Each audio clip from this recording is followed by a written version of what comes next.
to amma yanzu an zo an yi abin da ake cewa wai akuya da fatar kura, sai a zo a kunshe abin a ciki, sai a rika nuno abin da yake da kyau ta zahiri, bayan fil haƙiƙa baƙin ciki suke miki da hassada a matsayinki na mace wadda take da matsayi, mace wadda take a ban martabawa, a ban darajtawa a ƙarƙashin inuwan musulunci.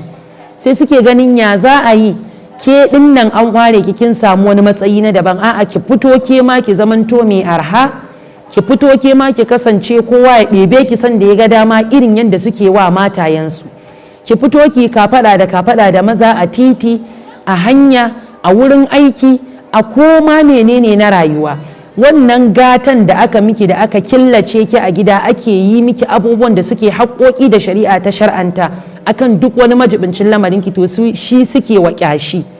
suna ganin cewa ke ɗin ta musamman ce. To idan baki gane ba, sai ya kasance kin bi wannan ruɗin, kin ɗauka cewa haƙiƙa soyayya ce bayan ba soyayya ba ce ba, hassada ce da ƙyashi da ƙiyayya da kuma ƙoƙarin lallai sai an ga addinin musulunci ya kai ƙasa.